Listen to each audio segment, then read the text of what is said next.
Mad Max is a 2015 action-adventure game developed by Avalanche Studios and a standalone entry in the Mad Max franchise, created by George Miller and Byron Kennedy.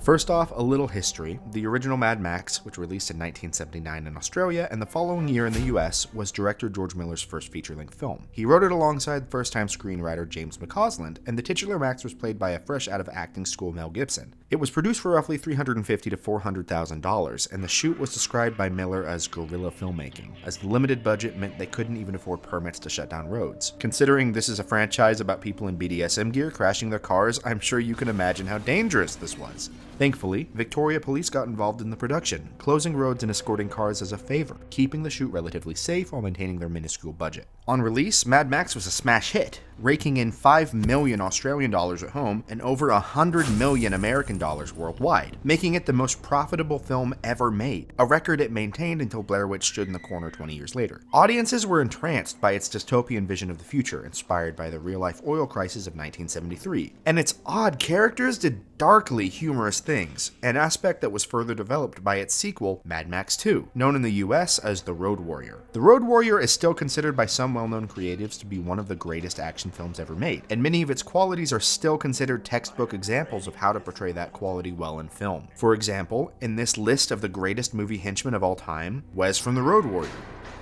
right below the Minions. The Road Warrior also continued the progression of Mad Max's apocalypse, turning the oil shortage into worldwide oil wars that caused widespread destruction and ecocide. This junkyard apocalypse look that sprang from this progression has outgrown its origins, inspiring several franchises that have reached much wider mainstream appeal, like Fallout, Borderlands, and, I can't believe I'm not joking when I say this, Overwatch.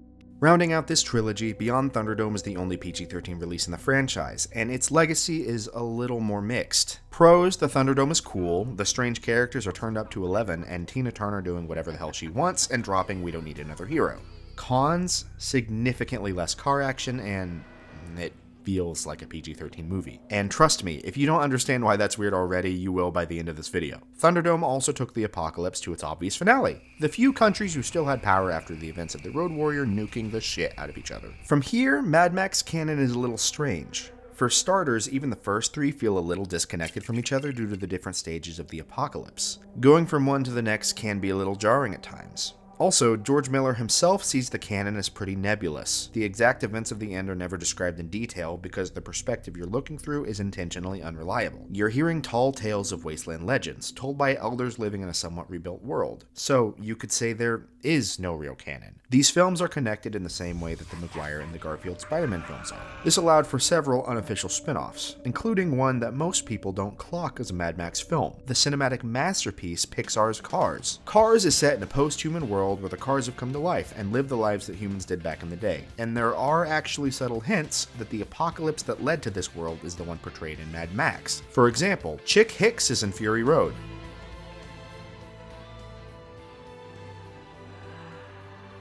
Speaking of, Fury Road is universally seen as the best Mad Max film, many considering it one of the greatest films made in the 21st century. But it stands apart from the others for a few reasons. One, Max was recast, with Tom Hardy donning the iconic leather jacket. This was done for several reasons, not insignificant among them being the 30-year gap between Thunderdome's release and Fury Road's. 2, the date of the apocalypse was moved up dramatically, putting bombs dropping within a few years of the film's release date in 2015 and being set sometime 40 to 50 years later. This was likely partially to cover for the recast, making Fury Road both a soft reboot to prepare newcomers for Miller's planned sequels while maintaining the relative continuity. But this change also allowed them to incorporate modern environmental concerns into the film. But, you know, I don't think they did that super well. I mean, based on what's happening in the world today, rising temperatures causing catastrophic melts that raise sea levels only to then cause mass evaporations that lead to water scarcity worldwide, and humankind struggling to maintain its grip on a rapidly souring Earth, spawning widespread riots and resource wars, which inevitably become wars of survival that end in near total nuclear annihilation. Completely implausible. In the time between Thunderdome and Fury Road, several notable developers were involved in possible Mad Max video games, including Cory Barlog of God of War fame collaborating heavily with George Miller. But outside of a single 1990 NES game, these projects all fell through, until one was finally developed by Avalanche, the studio behind the open-world destructive sandbox series Just Cause. Under Warner Bros. Direction and thanks to the wild success of the Arkham games, they decided against creating a direct movie tie-in, instead crafting a standalone story set between Thunderdome and Fury Road that would take itself more seriously than their previous works, but still maintain their signature destructive flair. However, getting this game across the finish line wasn't easy. During the first year of development, Warner Bros. Insisted the game be a linear experience, a first for the studio. They eventually caved, allowing development in known territory, but this required months of retooling, and traces of this linearity can still be felt in the finished product. Also, when the game was announced at E3 2013, Max reportedly had an American accent. Now, we all know how I feel about accents and voice acting, but apparently I'm not the only one who feels strongly about this. As fans were in an uproar. This led to a recast, bringing back the iconic accent. It's likely that these changes played some part in the game being delayed, pushing its release date back a year to September 1st, 2015, 3 months after Fury Road's premiere. This could have done the game some good, as Miller was involved with the game during pre-production and the standalone storyline drew heavily from lore established by the film, but Fury Road was a smash hit, hailed as one of the best films of the year. The game was just unable to live up to that. It received mixed reviews, swinging from 5s to 8s, as critic to critic the same systems were both praised and critiqued, and nearly every review I read that made a direct comparison to Fury Road claimed it put the game in a bad light. Even George Miller seemed disappointed, saying years later it wasn't as good as he wanted it to be. However, the final nail in the coffin was its financial underperformance, but the fault here falls squarely on Warner Bros. Mad Max's release was overshadowed by the long-awaited Metal Gear Solid 5: The Phantom Pain launching on the same day. Avalanche's CEO at the time, Christopher Sundberg, repeatedly tried to get the release date moved, but Warner Bros. Wouldn't sign off, likely thinking due to Fury Road's success that Max would be able to compete with Snake. As anyone familiar with Kojima's career can tell you, you should not bet against him no matter the odds. Mad Max was outperformed in every market, at its best reaching second place in the UK, but in the US, by the end of the month it was firmly planted in 8th. Refusing to admit they have a history of making stupid decisions, Warner Bros. Blamed Avalanche for the game's performance and canceled DLC that was reportedly finished and awaiting release. In fact, Warner Bros. Is probably both the best and worst thing to happen to this franchise. In 2017, Miller's production company sued Warner Bros. For withholding a multi-million-dollar bonus it was due to receive for keeping Fury Road under budget. During production, Warner Bros. Demanded reshoots that ballooned the cost of the film by over $30 million, and despite Warner Bros. Telling Miller that reshoots were not to be factored into the net cost of the film, when it came time to pay up, they said no. Considering Miller's accounting put their total at a few million under budget and the film made more than double Warner Brothers' total, it was quite transparently an attempt to reap the rewards of Miller's film without giving him his due. This delayed the release of Furiosa by several years, and despite positive reviews, it was deemed a financial failure. It's a really weird time to be a fan of this really weird franchise, as it's looking very unlikely that any more Mad Max projects will be made, but hindsight is so kind to every single entry, including the game. Many consider it to be one of the most underrated games ever made, and due to its weak performance on release, it is consistently on sale, sometimes as low as $5. Even now, there's not really much else that feels like it on the market. So clearly there's a lot of buzz around this game, and as I'm sure you can tell based on this intro, I'm a Mad Max fan. So it only feels appropriate that I take a look at this game and find out, does Mad Max have the sauce? As a reminder, the sauce meter, patent pending, is my own creation and a highly subjective ranking system. The goal is not to give this game a numerical rating and tell you that you will or won't like it. I just want to tell you about my experiences playing it. Was it fun? Was anything frustrating? Was the story confusing? In other words, does it have the sauce? So before you start writing paragraphs in the comments about how ugly I am, just know that I'm very sensitive about that and you're gonna make me cry. And big boys don't cry, and only a big boy can wear big britches. So turn off that Rascal Flatts album and get behind the wheel, because the Ayatollah of rock and rolla is about to hit and run your ass in Mad Max. Max Rokitansky is a man who lived through the fall. He was a cop who served in the beginning of the end, whose partner, wife, and son were killed by a gang of roving lunatics, and this proved to be too much for his already troubled mind. He went mad, stole his souped-up pursuit special, and got revenge, but unable to return to his home, he drove off into the wasteland. His life dedicated to scavenging fuel to keep the black on black, his lifeline as the world began to crumble alive and well. However, on more than a few occasions, Max found himself compelled to help other less capable survivors fend off similar murderous lunatics, despite the risk to him and his vehicle.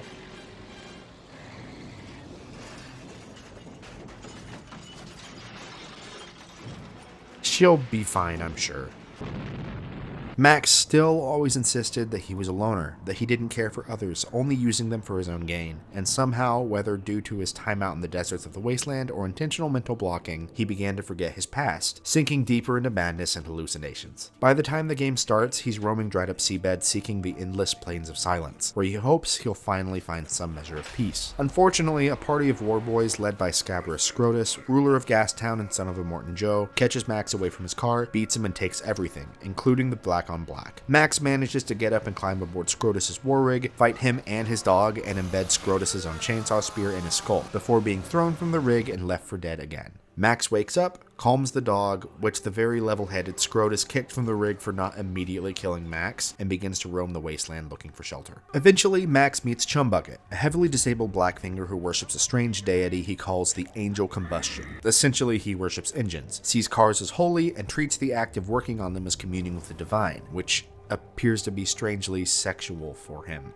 Like everyone else in this franchise, he's very odd. But Chumbucket catches his attention by telling Max he's been watching him. Although Max was caught away from his car, when he was in his car, he was able to easily outmaneuver Scrotus's warboys, meaning Chumbucket sees Max as the driver he's been searching for. See, Chumbucket was granted a vision by the Angel Combustion, a divine icon that takes the form of the biggest, baddest, fastest car in the wasteland, what he refers to as the Magnum Opus. Although Chumbucket has the mechanical know-how, he just isn't a capable driver, and he was kicked out of Gastown, where he worked as a Blackfinger, for stealing the parts he needed from raiding vehicles. So he's here, at the lowest point of this evaporated seabed, living in a rusted shipwreck he calls his sanctum, and waiting for a saint sent by the Angel Combustion who has the courage to get behind the wheel of his creation, and the skills to keep it from being picked to pieces by any freak with a gun. Of course, Chumbucket also knows where the black on black was taken, which is all Max cares about. He humors Chumbucket, loads the dog, which Chum calls the Dinky D, into his buggy, and takes off to scout the outpost, arriving just in time to see the black on black being disassembled for parts. Realizing that he was just too late and admitting that the defenses are too strong for this buggy to handle, he has no other choice but to take Chumbucket back to his sanctum and examine this magnum opus. Although it's basically a glorified lawnmower in its current state, Max agrees to help Chumbucket on the condition that it be fitted with a V8 engine. They weapon up with a harpoon gun, sneak into a junkyard controlled by buzzards to actually snag a body for the car, then storm the outpost to reclaim what they can from the black on black. With a few pieces of scrap remaining, they get the car to a semi-complete state just in time to escape their retaliatory attack on Chumbucket's sanctum by Stank Gum, Scrotus' second in command. Speaking of Scrotus, the wasteland is divided on whether or not he's actually dead. Seems pretty cut and dry to me though, people don't usually survive something like this. With Chumbucket's sanctum destroyed and the magnum opus fitted with a V6, Max isn't very happy, but Chumbucket assures Max that there's a V8 called the Big Chief available in the Gastown races. So they take off into the Great White, making alliances with local leaders who oppose Scrotus by running errands for them in exchange for shelter and the scrap they need to upgrade the magnum opus. Once the car is strong enough, they blast through the Jaw, the massive gate that divides the old seabed from the deserts around Gastown, then ally with a few more local leaders to soup up the magnum opus. But they can't just roll up to Gastown and race without some clout, so Max makes a deal with a theatrical race master that requires traveling to the Underdune, an old airport that's been swallowed up by the desert and firmly under buzzard control. After returning, he allies himself with a junkie named Tenderloin to gain entry to the race, and together they turn the magnum opus into a killing machine. The race is pretty obviously meant to be unwinnable, as Stank Gum, driving a truck with a Big Chief inside, is the current champion, and his war boys constantly jump onto the track to get between you and him. Plus, Max is handcuffed to the magnum opus and a bomb is strapped to its back, forcing him to act fast.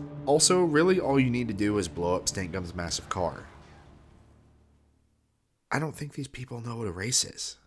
Lightning McQueen would be ashamed. With the combination of Tenderloin's shooting and Max's driving, they claim victory. However, there can't be two winners, so in true Thunderdome fashion, 2 men enter, 1 man leaves. With Max crowned the winner, he is now the rightful owner of the Big Chief, as well as Hope, a concubine who Max has met more than a few times across the wasteland. Unfortunately, Scrotus, who has declared himself immortal like his father after somehow surviving a fucking chainsaw to the brain, comes down to personally congratulate the new champion and award him his winnings. This obviously goes very poorly, as Max is immediately recognized. Max actually does manage to get the upper hand on Scrotus, but Stank Gum shoots Max with a crossbow, giving Scrotus the edge he needs to throw Max down a mineshaft. Hope manages to pull him out and sneak him through the underbelly of Gastown to the organic mechanic, who patches him up and gives him a blood transfusion from Scab, a former war boy turned blood bag. While unconscious, Max has an insane dream where Dinky D, who is now a really buff shirtless dude, officiates a wedding for Max and Hope at Max's dead wife's behest. Coming to, Max stumbles back to the magnum opus office where Chumbucket tells him that Stank Gum refused to give up the Big Chief and has it locked up in his personal garage. He tracks it down and on the way runs into Hope again. She tells him that he's going to help her as thanks for saving his life, which Max flat out refuses. He steals Stank Gum's truck out of his garage and returns it to the nearby friendly stronghold to install the Big Chief in the magnum opus. As he leaves, Hope catches him, tells him that her daughter Glory is stuck in buzzard territory, and gives him a kiss when he finally says he'll rescue her. So Max heads back into the dunes, where he is a fucking asshole. He tells Chumbucket that he's going to force him to install massive fuel tanks on the back of the magnum opus so he can travel the endless desert surrounding the map, giving Chum, who built his special interest for Max and has been all but kidnapped at this point, no space on the car. Not exactly out of character, but like, what the hell, man? Max discovers that Glory has been captured by the buzzards and taken to the Underdune, so they find a back entrance where Max begins jumping down what is easily top 10 scariest elevator shafts in video games, leaving an increasingly jumpy Chumbucket alone with the car. So when buzzards approach, he takes off, leaving Max stranded in the Underdune. Max manages to fight his way through the genuinely unsettling tunnels, find Glory, and use one of the buzzard's cars to make it back to Hope. But once he's there, he discovers that his actions have consequences. Unable to stand the thought that his righteous chariot would be taken from him, Chumbucket took the magnum opus back to his original hidey hole from the beginning of the game. Max is so angry that he ignores Hope and Glory's request that he stay with them and start a new life, instead taking the fastest car in the stronghold and flying down the map to the ship. But he arrives too late. Scrotus and Stank Gum tracked Chumbucket back to the sanctum and tortured him until he talked. Stank Gum stayed behind to gloat and try to kill Max, but Scrotus is long gone. Max beats Stank Gum until he finally reveals where Scrotus went, the stronghold where Hope and Glory, who he now knows Max cares about to some degree, are still hiding. Max runs over Stank Gum on the way out the door and drags an incredibly uncomfortable Chumbucket back across the map to find that Scrotus has all but destroyed the stronghold, brutally torturing and killing Hope and Glory. This is too much for Max's already fractured mind, and he fully snaps. He begins hearing their voices calling for Scrotus's blood, and after nearly Thelma and Louising himself in Chumbucket, he goes back to the Organic Mechanics workshop and talks to Scab, who blames Scrotus for his position in life and happily tells Max where his war party likes to hide. Max and Chumbucket single-handedly take them down and cause a crash that leaves Scrotus's war rig teetering on the edge of a cliff. Although Chumbucket begs him not to, Max slams the magnum opus into the war rig at high speed, killing Chumbucket and causing an explosion that finally knocks the war rig off the cliff. But at the very last moment, the black on black bursts from the war rig with Scrotus standing on its back. With Chumbucket's voice now also echoing in his mind, Max throws Scrotus from the car and rips the chainsaw blade out of his skull, actually killing him this time. He gets in the black on black, places a photo of his wife and child back on the dashboard, and takes off into the wasteland, right back when he started at the beginning of the game. The story that you end this game with is the bleakest in the franchise since the original Mad Max. There is no win for any of the protagonists other than revenge, and Max is cruel to Chumbucket in a way that seems to go beyond his poor treatment of any other non-antagonist in the series. Max takes everything from him, openly threatens to abandon him, seems to blame him for talking after being tortured by these freaks, and then kills him because he doesn't want Max to destroy his life's work. Chumbucket did nothing wrong, and I'll die on that hill. Although it is a downer, the story is actually better than I was anticipating, especially considering how backloaded it is. I had played this game quite a bit before I started this video, but this was my first time entering Gastown. If you've never played Mad Max, that might shock you, but to put it in perspective, reaching Gastown is about the halfway point of the storyline, but I felt like it was closer to 80% of the way through the game. Once you leave the tutorial area at the beginning of the game, you basically have a single objective: get through the jaw. All of the objectives between scoping out the jaw and breaking through it are super open-ended and tied to making the magnum opus stronger. You can absolutely beat the game if you don't spend a lot of time upgrading, but it will feel weak enough that you'll probably think you're all but required to run the gauntlet of side content. Which is by no means a complaint of mine. The meat and potatoes of this game, and genuinely my favorite part of it, is building your magnum opus. And the enemies you encounter in Gastown definitely make it clear that you're intended to spend more time upgrading than the game strictly requires. But what that means is I repeatedly played the hell out of this game, then hit a plateau where the upgrades were more expensive than I could easily afford, and because the story hadn't gotten interesting yet, I moved on to playing something else. I think Avalanche was aware of this to a degree because you genuinely cannot access V8 engines until you steal the Big Chief from Stank Gum, but while I definitely enjoyed going faster, I don't feel like it actually changed much about my build. And honestly, beyond that first V8, I didn't even really notice a difference. You can see almost everything this game has to offer before you enter the Gastown race, and from here you can absolutely feel that this was once a linear experience, as you kinda can't help but just beat the game, either because there's not much left to do in the open world, or you're suddenly locked into the story. Because everything that happens after you get to Gastown is actually pretty compelling. Like seriously, there are some great sequences here, especially anything involving the buzzards, but big picture, the pacing is so off. The breakneck speed of the end is very Mad Max, but the slower, more open feel of the wasteland is something that makes this game stand out when you look at the franchise as a whole. So I don't really know what could fix this. Minor changes would probably make it feel weirder, and major changes are, well, major changes. Either way, the shift feels really odd and is a black mark on an otherwise pleasantly surprising story. Like all of the films, the most interesting parts of this story are the characters that Max interacts with. The villains, with names like Scabrous, Scrotus, and Stankgum, parading around in their horn codpieces and human skin masks, stand out as horrifying and immediately memorable. From the moment they appeared, I fully believed that they live in the same world as Humongous or Morton Joe. And with great performances from Travis Willingham and Yuri Lowenthal, they do so much with so little. The regular grunts also benefit a lot from their wild designs. Scrotus Warboys use a lot of fun visuals from Fury Road. The Roadkill are closer to the look of Gibson-era enemies and pop because of it, but the buzzards are the real standouts. They appear briefly in Fury Road, but this game expands on them a lot. They're usually quiet, so they tend to sneak up on you. Really only come out at night, and with their masks and glowing eyes, they just feel inhuman somehow. Even their cars are so freaky looking. Easily my favorite enemy faction in the game. A lot of what makes the villains memorable also applies to your allies, though some are significantly more memorable than others. With the skin disease that he appears to be treating by piercing his forehead with scrap metal, G is my favorite. His stronghold is a partially toppled lighthouse perched on a rock rising out of the wasteland, and I was constantly popping in there during the opening hours of the game. Deep Fry is integral to the end of the story, as his stronghold is the one that Scrotus attacks. He's a prophet of fire, covered in burn scars, and somehow maintaining a shaky peace with Gastown, meaning he was able to build a temple inside the dump and maintain it until Max got involved. For how engaging Gutgash's people are, a group of zealots who believe a biblical flood will bring back the oceans, and are frantically fixing up a large shipping vessel in hopes that they'll appease the water gods with their ark, Gutgash himself is entirely forgettable. Pink Eye has it even worse, as honestly the only thing I could tell you about her group is that they live in a nuclear cooling tower.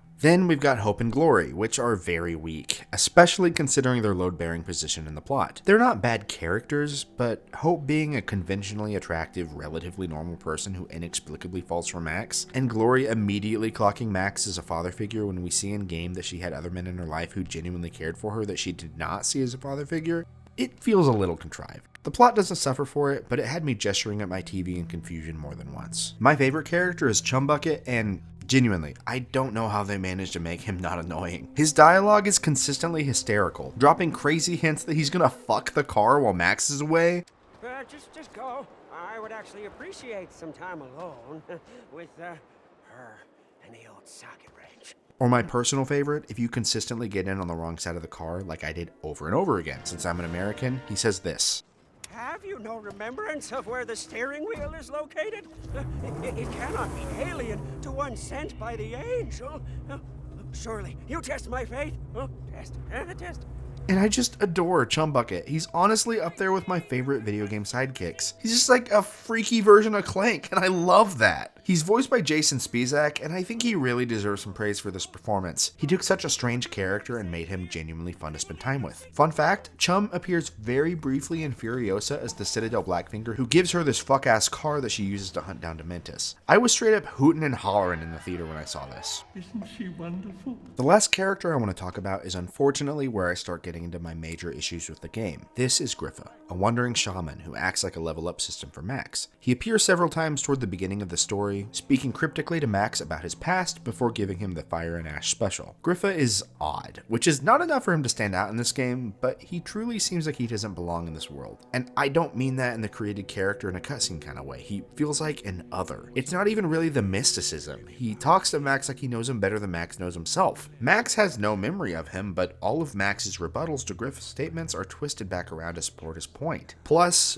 beyond winning these weird interpersonal debates with Max, I can't tell what he actually wants. His intentions are never fully revealed, which is not necessarily a bad thing, as a healthy dose of mystery works wonders for mystic characters like this, but genuinely, what does he want? Well, there's several theories circulating online that Griffa is a product of Max's madness, similar to the voices he hears later in the game and the visions he sees in Fury Road. For one thing, he appears and disappears without a trace. Chumbucket doesn't seem to know about Griffa either, as he makes several comments when visiting Griffa about Max leaving the magnum opus unguarded to talk to ghosts. I'll just wait here with my able hands, while the leathery stranger waddles out into the wasteland to speak to ghosts. It's perfectly normal. Everybody does it. Plus, when he's in a location, strange paintings appear on the rocks around him, and the world almost seems to break down when you actually approach him. Also, Griffa doesn't look entirely dissimilar from Bruce Spence, who played characters in Road Warrior and Thunderdome, which could support either the ghost theory, or the theory that Griffa is someone from Max's past who he's forgotten. Either way, this makes Griffa an interesting character to interact with, but Bizarrely, once you've fully leveled up Max, he just disappears. There's almost no fanfare, genuinely just never shows up again. And if you've been banking your level up points, you can completely miss several interesting conversations, making his disappearance feel even stranger. Unfortunately, I also feel that the level up system itself actually undermines every single survival mechanic in the game. And this isn't unique to the Griffa system either. In my opinion, most of the systems of progression in Mad Max actually detract from the overall experience. But before I get ahead of myself, I'll talk specifically about Griffa's system. It's not even that I think the process of leveling up is bad. You just complete challenges out in the wasteland and get a token that you can trade with Griffa every time you do. It feels pretty consistent with the game world. But what doesn't feel consistent is what you get in return. Some of the skills are fine. Melee weapons last a little longer or do more damage. You can even extend your health bar, but you can also get more water when refilling your canteen. And not in like a you find more water kind of way, which to be clear, I also wouldn't be thrilled about. No, when you fill your canteen, it fills at a faster rate than the water source drains. At max level, double the speed. And then you've got the skill that literally just gets you better gas mileage, meaning that you don't actually have to think about fuel. Max can fill up about as easily as I can. You know, in the world where fuel scarcity destroyed civilization as we know it. In fact, you can boil basically all of my issues with the level and upgrade systems down into one thing: resource scarcity. To put it bluntly, Mad Max is shockingly bad at this. You have three main resources that you need to keep up with: water, fuel, and ammo. You could technically include scrap in this list, but scrap functions as a semi-currency upgrade material, and Max faces no mechanical disadvantage if he runs out, so I'm not going to include it. Water functions as your healing item, and you can only carry a limited amount with you in your canteen. You can find drip pans and dew catchers around the map that you can drain to fill this. These refill over time, but it takes quite a bit of time. All of this makes sense. The oceans have receded, and the seabeds have become endless deserts. Water is going to be scarce. You can also eat to regain health, your food sources being cans of dog food, random critters, or a handful of maggots that you scoop out of a corpse. Pretty bleak, but this is just your average day for Bear Grylls, so let's talk about fuel now. The world is too big to navigate on foot, and the war parties that roam the wasteland will run you down if you're hoofing it, so Max really does need the magnum opus to be able to stand a chance. You can bank a gas can on the back of the car, which is sick, so even if you run out, if you've planned ahead, you can refuel at least enough to make it to the next gas can. Of course, you can also use that gas can as an explosive, but then you won't have that get out of jail free card. And finally, ammo. Max has a shotgun, which is an insta-kill up close and can do a lot of damage to multiple enemies at a distance. You've only got a few shells though, and if you run out, you won't be able to take out the Scrotus vehicle chasing you with a blast of the gas tank, meaning you're putting yourself and your car in a lot more danger. This all sounds like a pretty brutal world, where you'd need to scavenge for resources, plan out your routes, and take risks to get some gas, all the while on the edge of your seat, since any damage will mean less water for the road ahead. Well, it's actually not like that at all. I never struggled to maintain resources. Granted, I've played quite a few survival horror games, and I'm genuinely pretty good at this kind of combat system, but seriously, there were maybe 3 times that I ran out of water and didn't have a water source within walking distance. And the Griffa upgrade meant that I could refill my canteen multiple times at the same source. Even if I had no water and no health, a single water source would fix me, much like a single Dr. Pepper or a cigarette. As for fuel, it really does run out relatively quickly, but there are gas cans with at least a little fuel in nearly every location. Even when I started using the side burners, which drain your fuel at an insane rate, I never dropped below even half a tank. And then I started getting good gas mileage. I didn't know Chum was building me a Prius. Ammo is the only one that I genuinely had to conserve to a degree, as you pull from the same ammo pool in melee and vehicle combat, but eventually this was trivialized too. Excluding the tutorial area and the dunes, there are friendly strongholds in each region that you upgrade by collecting project parts. The parts are scattered across the region, but it's not difficult to collect all of the pieces, and once you have a full set, you get an insane reward when you visit the stronghold. Once you've upgraded all of them, you get a full tank of gas, full canteen, full health bar, and full ammo belt. And as you complete the level up challenges, you also unlock new upgrades for Max that you can purchase with scrap. One of those upgrade chains being increased ammo capacity. Combined with the stronghold rewards, you get 10 shells and 5 shivs. All of these rewards feel genuinely game-breaking, especially when paired with the Griffa skills. And considering the incredibly generous 20-minute reward refresh time, these scarcity mechanics feel completely irrelevant. Look, I'm not gonna say this game has to be a hardcore survival game, okay? The franchise is known for its action sequences, and this game is no different. But even in games like this, the setting usually informs the gameplay quite a lot, and this isn't a traditional nuclear annihilation setting. The Earth is dead.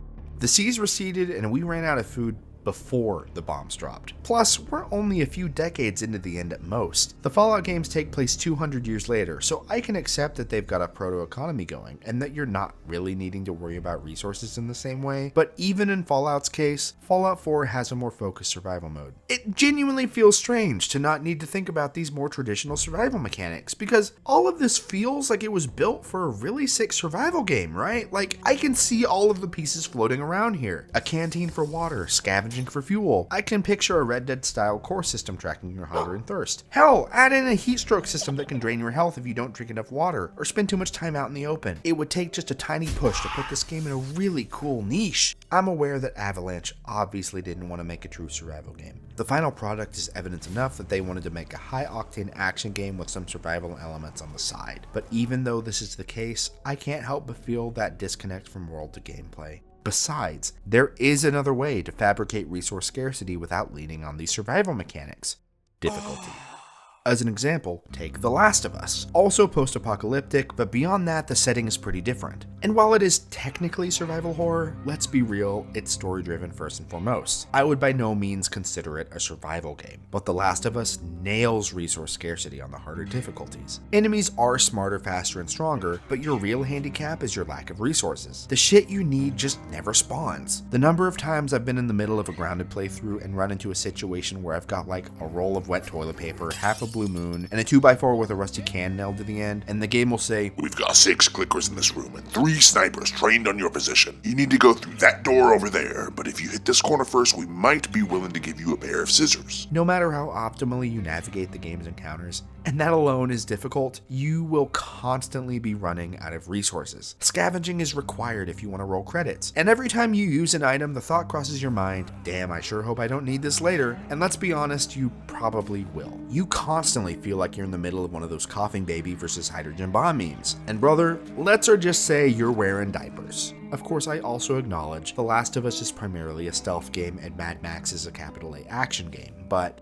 The Last of Us has several difficulty settings, including an easy difficulty that completely flips the coughing baby versus hydrogen bomb situation. And of course, this also all but removes the resource scarcity from the game. On this busted ass scale of babies and bombs, I'd put Mad Max's difficulty as a toddler with a gun versus a Cybertruck. While there's definitely a chance that kid gets a shot off, you're probably just gonna plow through whatever's in front of you. And that's the thing, there are no difficulty options in the game. What you get is what you get. And frankly, from melee to vehicle combat, it's just too easy. It's very difficult to end up in a situation where you get comboed by enemies or take a lot of damage from a single source. Even getting hit by a car barely does anything to you. I'll take some time to go over the combat system in a bit, but as far as this specific point is concerned, if I felt any need to actually use my ammo against grunts, or felt like I might not be strong enough to just roll up to a random camp and grab a gas can, you wouldn't need to adjust resource scarcity to reach a nice risk-reward balance that marries the gameplay and the setting. I'm not the only one who thinks the game is too easy either. This game has a pretty active online community, and I was able to find quite a few posts on the game subreddit detailing what self-imposed challenges fans were running next, and there were usually a few other ideas tossed out in the comments. Anything from a simple no fast travel run to a run where the only thing I could upgrade was the car itself. If the game's biggest fans also think the game is too easy, who am I to argue?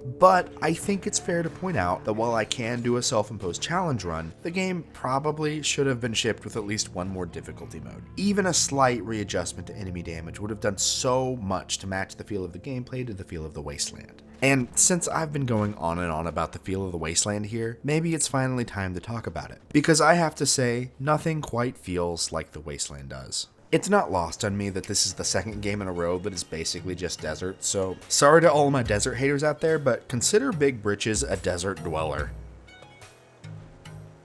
That needs work. I will come back to that. The open world is stark and barren, but it's also undeniably beautiful. I think part of what makes this game stand out from other similar games is its art style. For one thing, we're obviously going for photorealism, and Mad Max genuinely does benefit from this. We're supposed to accept this as a relatively grounded post-apocalyptic world, and the tension and horror the game can draw out of this world is genuinely improved by this high level of realism. But I feel confident in saying this realism would feel very bland and cookie cutter if it weren't paired with the very patient and remarkably restrained art style you encounter in the open world. Now, you may be laughing at me calling a Mad Max title patient or restrained, given that this is also part of the Mad Max franchise, and this is the villain in this game. But give me a minute, and I think I can convince you. Take the early game area. It's called the Great White, and it's a massive dried up seabed hemmed into the north by a seawall. There are abandoned boats, buoys, and pipelines dotting the land, but there are only a handful of large landmarks, really just about one per subregion. They're all heavily damaged, whether by war, environmental degradation, or just the indeterminate amount of time that they've been sitting out in the sun not being maintained. Then you loop in the stuff in between, like the camps or larger scavenging locations, and while they definitely have some of that Mad Max theatrical flair, everything feels cobbled together and held there by like stick glue and prayers. Nothing is brightly colored unless Stankgum's Legion has set up shop there, and those bright colors are still just paint splattered over rust and dirt. In fact, most of the over-the-top designs in the game, like the scarecrows or locations like the Jaw, are directly tied to Scrotus, and for him, the whole point is the theatricality and brutality. But take a drive about 15 seconds away, and you get something like this.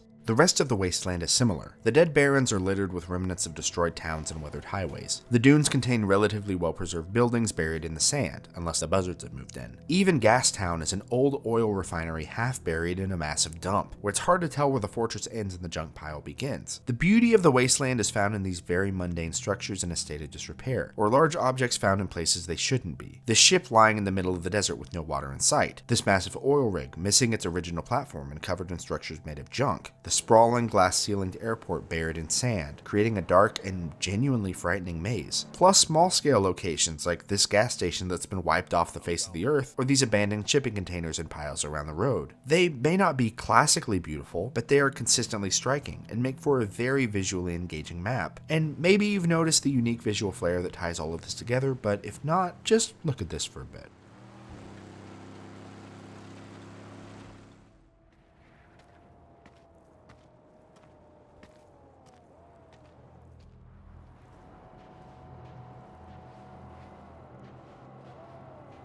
The combination of blindingly white sand and beautiful blue skies, the massive draw distance, and the visual distortions caused by distance and heat. It seems like the game is vaguely emulating the look of film. The style takes the already realistic graphics and runs them through a very tactile lens that tells you subconsciously you're not looking at a digital landscape but a real one. It feels like someone took a camera out into a real wasteland and filmed our sandy survivor raising hell. It's so incredibly immersive, almost effortlessly pulling you into its world. The original Red Dead was referenced as a design fence post, and I can definitely feel the likeness. The wasteland is wide open and lonely, almost impossible to navigate on foot, but the magnum opus keeps the wide distances between locations from feeling oversized while maintaining the scope that lets the visual style shine, and also regularly letting you give it some gas. So luckily, while there's not a huge variety in activities, Avalanche struck a great balance between engaging content and open space. Like I said, you're going to spend a majority of your playtime working on the magnum opus, and the best way to do that is the optional stuff, which is all in all pretty simple. Each region containing a stronghold has a Scrotus control level, and each of those regions are broken down into subregions which have their own individual control level. You can enter them and hit the side activities at any time, but to officially discover the subregion, you need to visit the subregion's hot air balloon and go up in the air. From that height, you can scope it out with your binoculars to add all of the activities to your map. Some of the balloons need to be refueled before you can use them, and while I hesitate to call this a puzzle, it turns the location into something more than a balloon ride. And since the map marking is also something you actively participate in, this feels a lot more engaging than a traditional Ubisoft tower. Plus, you can see the entire area on your map before you visit the balloon, meaning this is entirely optional. You're only gated from naming information if you don't stop in, which is awesome.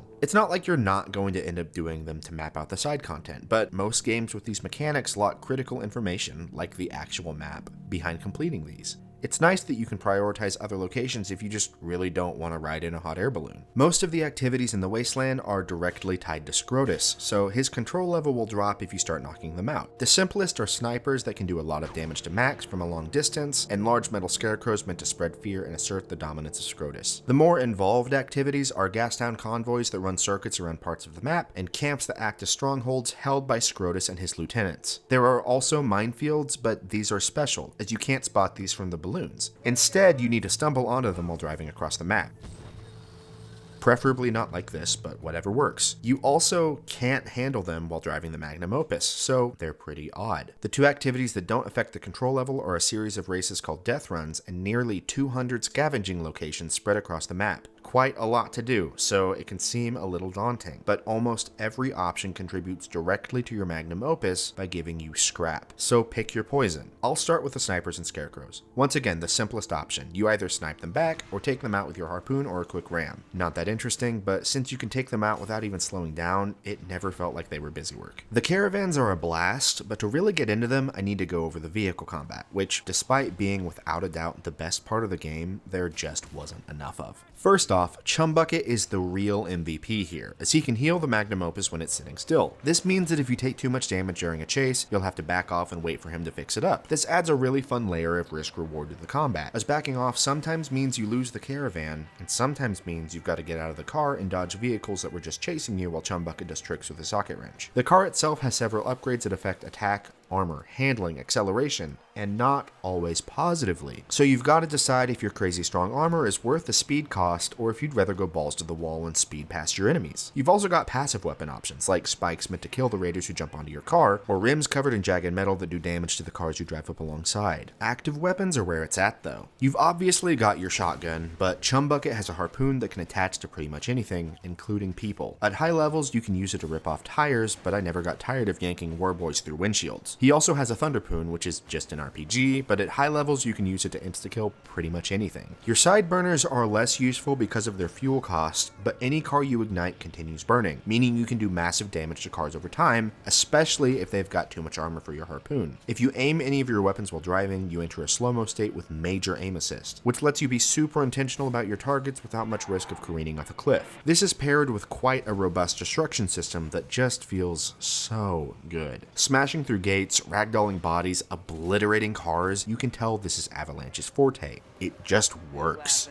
On top of all of that, despite my magnum opus's handling stat being pretty low, it genuinely never felt bad to drive. I just couldn't boost around corners with reckless abandon. Speaking of that, the boost is incredible. It feels like it launches you into triple-digit speeds in seconds. I adore the magnum opus. It's got me feeling like Chumbucket the way I'm singing its praises. But despite this game genuinely being all about this car, like I said, the combat actually does feel underutilized. I'll use the convoys as an example here. There are about as many convoys in the game as there are subregions, and like basically everything else, they're pretty easy, especially once you've spent some scrap on the car. You need to navigate through the convoy, either wrecking or boosting past the support cars to reach the lead, which is loaded up with enough fuel to cause massively damaging explosions. After you take it out, you get a fun little ornament for the car that has a minor stat boost. They're a blast, but again, even the in-game ones are pretty easy after just a few upgrades, and once you take down the lead car, the convoy disbands permanently. I feel like throwing a new convoy on the circuit, even if it didn't have a lead car, would have been a really fun little optional challenge you could hit up for some extra scrap. If nothing else, just to give you another chance to fight a large group of cars. And this isn't a convoy-specific issue. There were only a few times the story threw out car combat sequences that felt remotely challenging, and those are backloaded too. The best one in the game is in the very last mission, which, like, yeah, duh.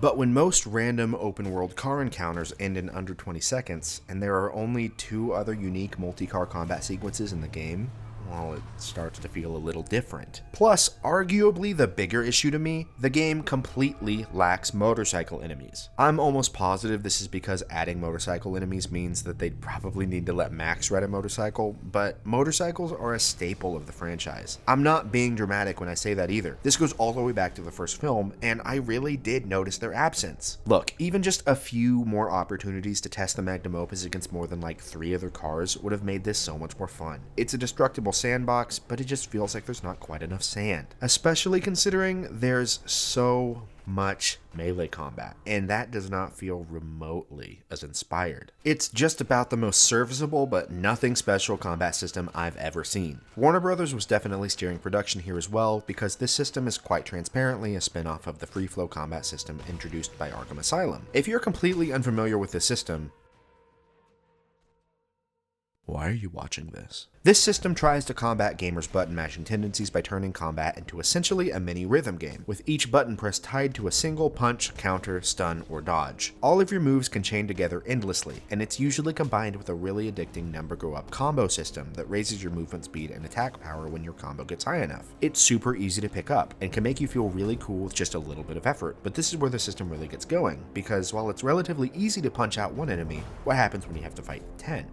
Or 20? And what if there are enemies sprinkled around the fight who can block your punches, or require a series of timed counters to avoid damage? Well, you have to actually pay attention. You have to keep up with who exactly you're squaring up with, not just incoming attacks. If you do it right, everything combos together very smoothly. Ta-da! Free flow combat. But here's where Mad Max stumbles a bit. Free flow combat works best when you're playing someone who can do all of these crazy flips and tricks. Max Rockatansky is an ex-cop with a shotgun and mental issues. Outside of his will to survive in his car, he's not really anything special. In fact, in the films, he wins fights by being smart, setting traps, or just straight up having the better car. If he's in an unfavorable position, well, he's usually lucky to scrape by with his life. So how did Avalanche adjust free flow combat to reflect this? They took away special moves, stripped away most of the acrobatics, and gave him scavenge weapons like shivs and a shotgun. Max's basic attacks are satisfyingly crunchy yet realistic punches, kicks, and blocks, which just feel incredibly brutal. I won't lie, the unique elements like the shotgun and the shivs are cool, but in the early hours of the game, the hours where you build those gameplay habits that stick around, you have a small ammo capacity, a weak car, and nowhere to restock. If you just start blasting grunts left and right, when you find yourself up against a boss or an armored car with an obvious weak spot like an exposed fuel tank,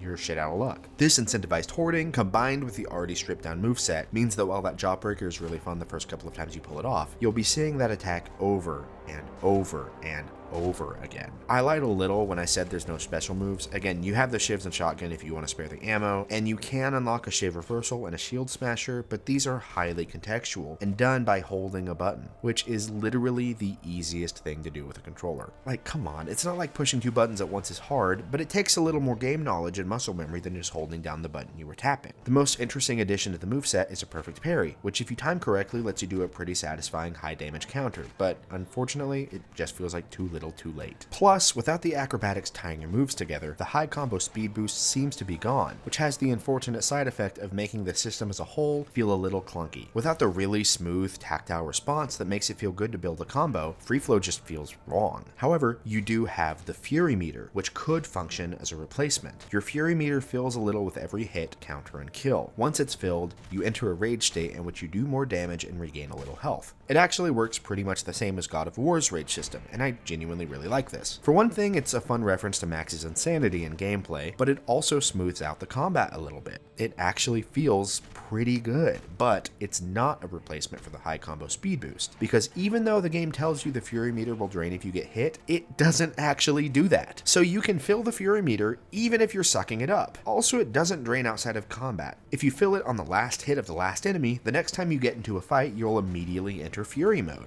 And like, why would you not just high Fury directly into your combo? Like I said, the combat is already missing that positive feedback on high combos, and Max's Fury growing the longer he fights feels a little more consistent with his portrayal in the films. It seems so close to satisfying that I don't understand what happened. It's not like they were the first to play with this system either. The Arkham games continued to vamp on it, and Shadow of Mordor spun off a year before this. The groundwork had been laid, and they had a unique moveset in place. With just a little tweaking, this could have stood apart as more brutal than Arkham, but a little less stylized than Mordor, while still maintaining that smooth, satisfying gameplay. Which is why it's so baffling that there's easily 4 times the amount of melee encounters over vehicle encounters. For most of the game, you're stuck with an overly simple, easily exploitable, and endlessly repetitive system that just never manages to find its footing. The majority of these take place in the camps, so I'll finally go over those. There are 4 different kinds, but they all work similarly outside of the main objective. On the outside are defenses that attack as you approach, usually a sniper or 2 and a few explosive launchers. Pretty easy to take out with a magnum opus. Once you smash through the gate, there are a few collectibles and destructibles, but mainly a few dozen enemies to fight, sometimes supported by a war crier who buffs them. It's pretty clear that the camps are meant to be combat encounters first and foremost. As far as the main objectives, 2 of them are essentially the very same. Destroy all of the fuel transfer tanks in the camp, or get to the end and destroy the oil wells. Several smaller explosions versus one large one. Then there are stank gums camps, in which the goal actually is to kill all of the enemies. Since you do that in the other camps anyway, it feels like there's no main objective. Finally, there's the top dog camps, where you fight one of Scrotus's lieutenants. All of them are the same enemy type, and supposedly have a unique weakness, but in practice, I never actually noticed a difference in damage. To top all of it off, all of their attacks are unblockable, and outside of dumping my shells into them, the only consistent damage strat I found was dodge their charge attack, turn around and wail on them, hopefully stunning them. The combat is already simple, so completely throwing basically everything out and forcing you to fight in one specific way is so frustrating. It's just tedious, and while I have been wanting the game to be harder, the massive damage they they can dole out feels cheap and unfun. I groaned every time I fought a top dog. But later in the game, you can run into the other factions variants, which appear in strongholds that aren't flagged as top dog camps. More than once, I stumbled into one of these guys with little to no ammo, and in one camp, I killed him at like 1 HP, but after you beat him, several more enemies spawn in, and because I wasn't expecting that, I got hit in the back and died. Well, since he technically wasn't a boss in this camp, and I hadn't actually finished that combat encounter, he respawned and I had to fight him again.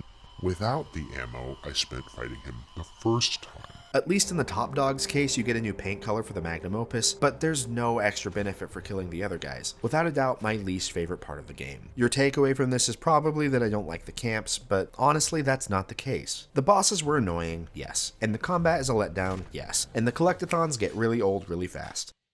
Okay, maybe I don't like the camps, but the camps are also the fastest way to collect scrap. After you destroy a camp, it gets repopulated by allies who send you regular scrap shipments every 20 minutes or so. And with every camp repopulated, I was getting shipments that ranged from 300 to 750. That is a ridiculous amount of scrap. So despite the frustrating aspects, I just kept doing the camps. I was definitely ready to be done by the time I pulled up to the last one, but I finished all of them before I raced in Gastown. Other than the camps, the scavenging locations are really the only other way to collect scrap quickly. While the average time it takes to finish one of these is probably 20 seconds, there are a few in Gastown that felt as long as a camp. There's a lot of them, and I can confirm it is not worth doing them all. I had a fully upgraded max and magnum opus before I finished half of them, so by the end I was just in it for the trophy. But there are some really cool locations hidden away in some of these, especially in the dunes. One had a usable car launcher that blasts you out of the sand. I also really liked this one that referenced the waiting ones from Thunderdome. For a casual playthrough, I'd only visit as needed to get the magnum opus upgraded, but all in all, they're not too rough. I did most of them in a single day. The death runs are violent races that Max can do to test his driving skills, which sounds just like what I was wanting. More car combat. Unfortunately, it doesn't feel like that because you can't race your own custom-built magnum opus. Instead, each death run has a couple of enemy vehicles or archangels, one of the game's pre-made magnum opus builds, to choose from. The races themselves are very easy, and a single shotgun blast can take down basically any of the enemy vehicles, so it's not exactly what I was hoping for. If you win in one of the enemy vehicles, you can add that car to your collection, meaning you can choose to drive it instead of the magnum opus when leaving a stronghold. The collection thing is fun in theory, but there is almost never a reason to drive something other than the magnum opus. It's better than any other car in the game, and Chum Bucket stays with it. So if you drive something else, you lose almost all of your weapons and have to spend scrap to fix the car, which is a huge waste. You do add the black on black to your collection when you beat the game, and I'm not gonna say it's not fun to take that out and drive it around, but the collection feels pretty unremarkable otherwise. But here's the thing. At one point in time, you could use your magnum opus in a mode called Opus Wars, which from what I could tell had no combat of any kind. It was just a time trial where you compete against your friends, which if it were in the game, I would say that's lame and move on, but it's not because the Mad Max servers have been down for years. This also means that the platinum is unobtainable because one of the trophies requires you to complete all of the in-game challenges, and 2 of those challenges require an online connection. I cannot express the frustration I felt when I realized I couldn't platinum this game, in part because I had already done most of the work to get it. I've seen a few workarounds online, but it looked like a lot of work and I don't want to do that shit. But a big part of the frustration is like,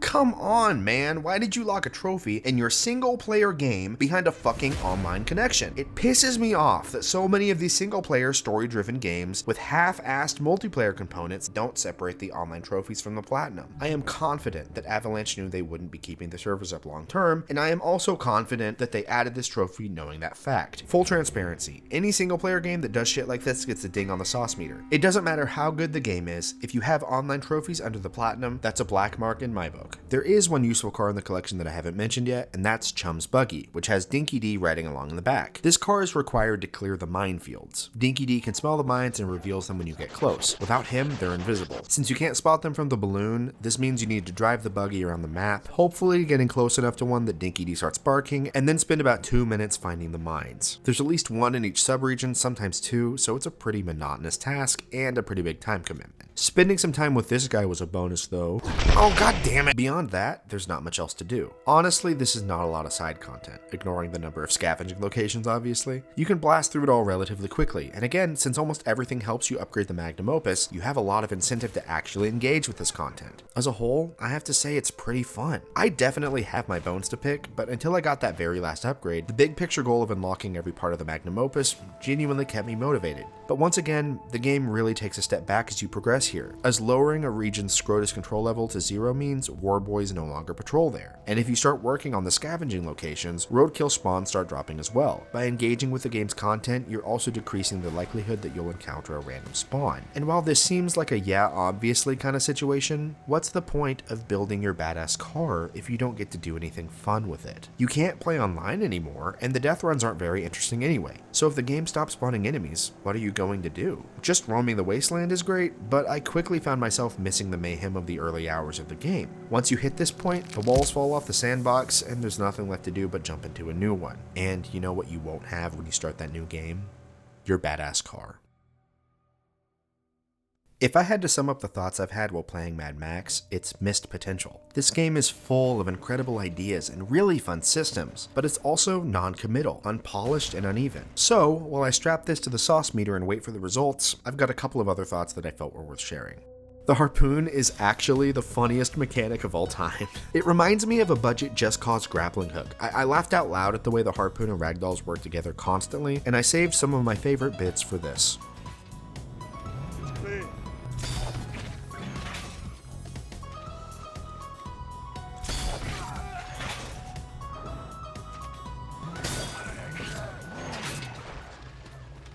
Avalanche did collabs with a few brands to try to build hype around the game, and the weirdest one is probably what they did with Rockstar Energy. They got some free DLC, a couple of hood ornaments and a car with their logo on it, and I genuinely can't imagine why you would want to use this stuff. I downloaded them for some reason, and every time I saw the logo, it just completely took me out of the game. Besides, Max would definitely be a White Monster fan. He knows what's up.